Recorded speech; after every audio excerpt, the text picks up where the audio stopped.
Hey NTA Nation, this is Ben. I'm back again for another cigar review, and this time I'm doing something relatively new on the market, and that is the Ortega Serie D.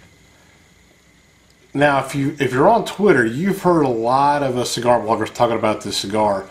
This cigar was created by Erik Ortega, formerly of EO Brands, with Erik Espinosa. They're the ones that created 601, Cubao, and the Murcielago. And anyway, Eddie decided he left to make up his own cigar line. And this is his freshman effort right here, the Serie D. Now this cigar, he said he made this because he wanted to make, a good quality cigar at an affordable price. Now this cigar is the number 6, and it is 4.5 by 48. They also make a Corona size, 5 by 46, which is called the number 7. The number 8, 5.5 by 50. The number 10, 6 by 52. And the number 12, which is 5 by 52.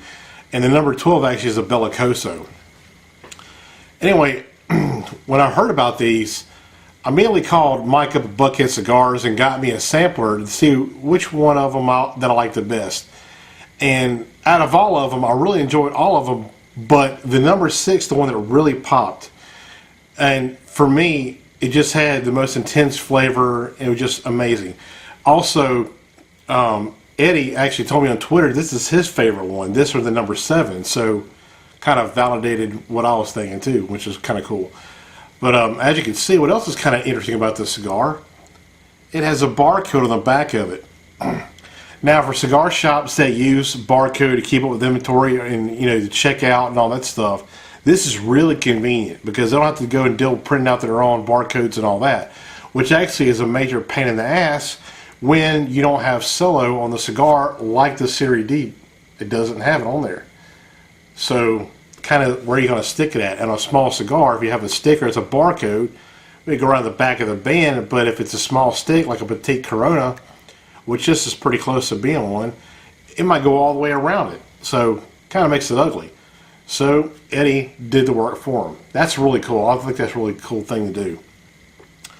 Okay, anyway, as you can see, this is about a medium box press. It's a Maduran, Maduran, what the hell is that?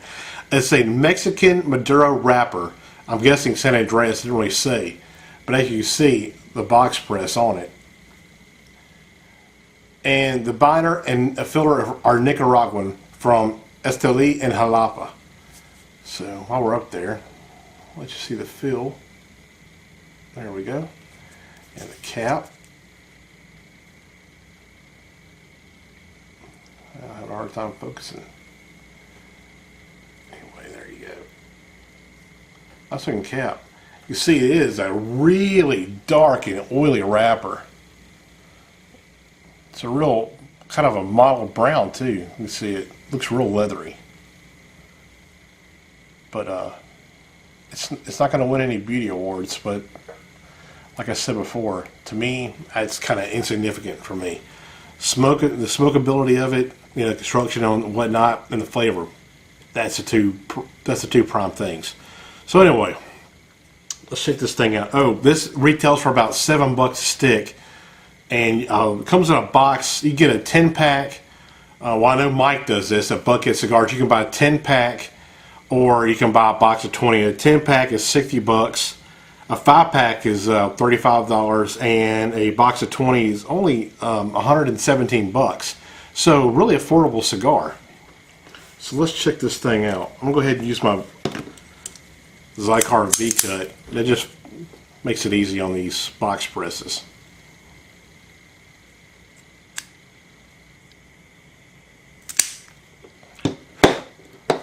I love that thing. Perfect every time. Sharp damn V-cut.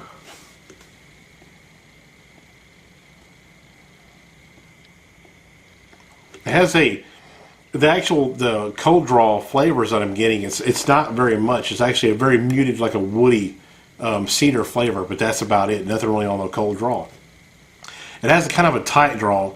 It's a little bit past that point where I call like the milkshake draw, which is my favorite type of a draw.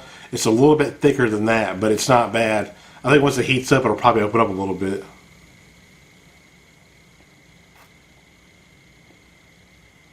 I mean, every now and then I get, it's like a raisiny kind of a flavor out of it too. But anyway, I'm going to go ahead and light this thing up.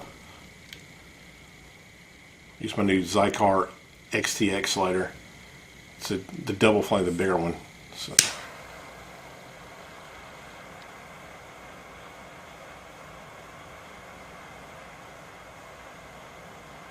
Anyway, I went through the whole line of that sampler, the sampler box that you can buy, and I thought they were all pretty good. But to me, the larger ring gauges on this actually really popped for me.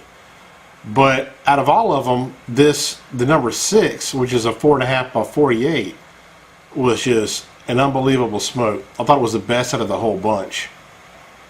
So, you know, your results may vary.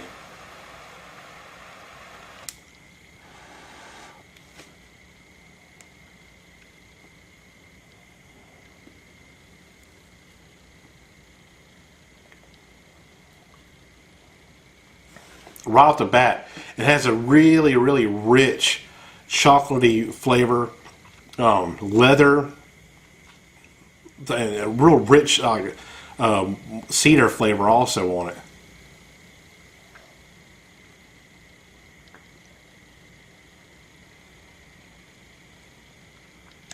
You get like a hot pepper too on it, like a cayenne pepper almost. Not your typical black pepper because it feels like it's got more of a bite to it, but you do get a definitely spice kick.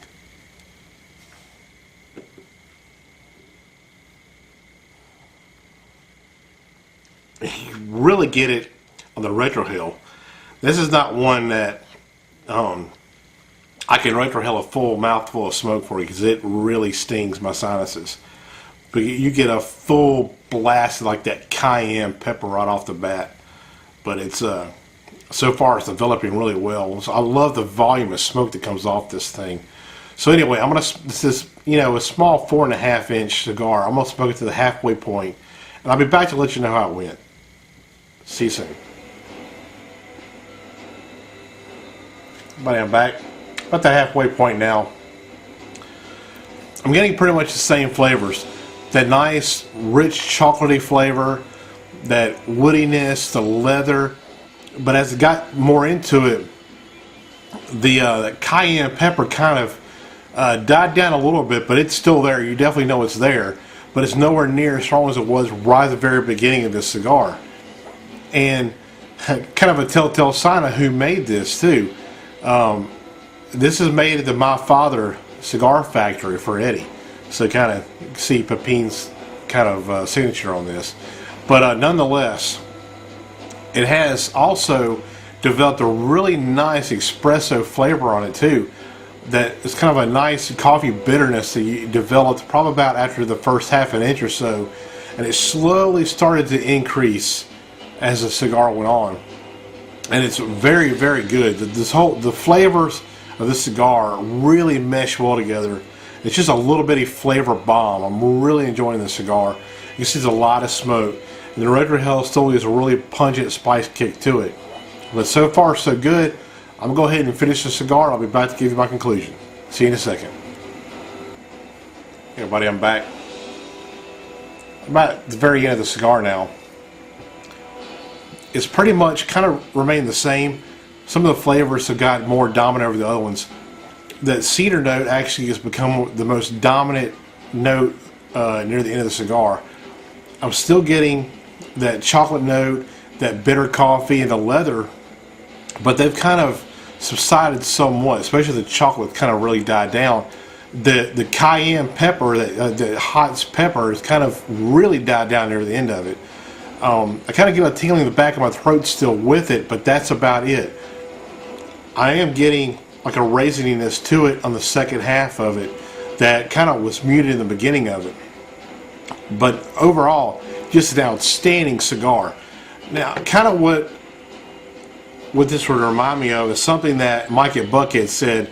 It's kind of a cross between the Murcielago and a Padron 64 Maduro. So, and I have to agree with that. It's exactly what it's like. So if you were a fan of either one of those, you're really going to be a fan of the Serie D. There's no doubt about it. This is a really outstanding stick, and this is my type of Maduro. It's exactly what I like in a Maduro. So if you want to try one of these, I know Mike at Buckhead has plenty of these in stock. You can get, like I said, a 5-pack, 10-pack, or 20-count box right with the sampler. Or you could, just like you noticed at the top of the title of this review, you can win the contest. And if you win the contest, what you win is the Serie D sampler. And what this has in it, if you open it up, it has one of every size cigar in there, as you can see. Every version of it. So if you want to give these a try, you can call Mike up at Buckhead, or you could win the sampler.